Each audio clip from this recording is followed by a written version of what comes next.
Thanks. 3 months, actually. But thanks a lot for the great intro. So this year, I spent 3 months living and working in Kenya. And during these 3 months, I worked at a health tech company, and being in Kenya, I've had many experiences throughout. And I want to share with you 3 moments, 3 experiences that I will never forget. So upon arriving in Kenya, I made my way to a small town called Nanyuki. And when arriving in Nanyuki, I walked the street and I saw shops and locals minding their business. And everything felt very unfamiliar to me. So the country is unfamiliar, the town is unfamiliar, the food, the language, and also the people. So as I walked the street there, I found it hard to judge, like, how do I behave? And people are looking at me and I'm unfamiliar to them. And I would describe myself as extroverted introvert, so also definitely introvert. So I'm figuring out, how do I behave? And so as time went on, I listened closely to what the locals were saying to each other, and they were always greeting each other happily, saying, "How are you?" Mambo in Swahili.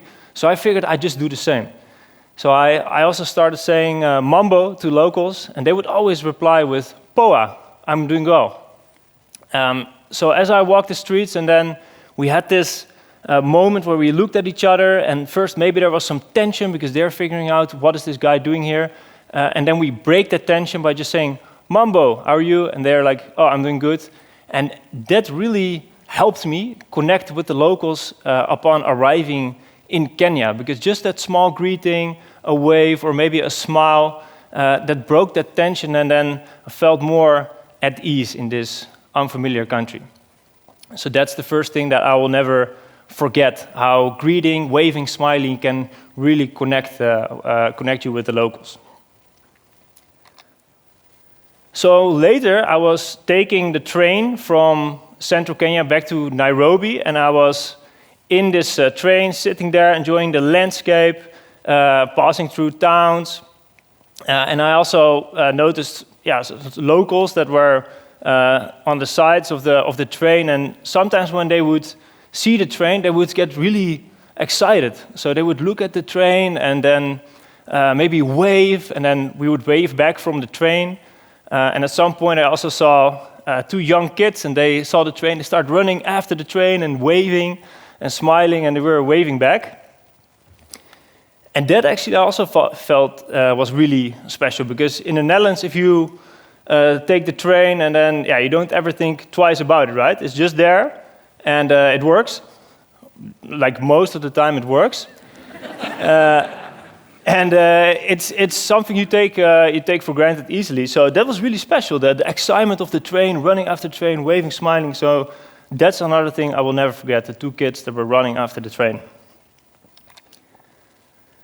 So one morning I was preparing myself to go to work, and it was a 1-hour drive on dirt road, and I took a pickup truck to go to work. So I sat down in the pickup truck, and I reached for the key and turned the key, and then I saw a light pop up in the dashboard, and the light was telling me, "Your fuel is low."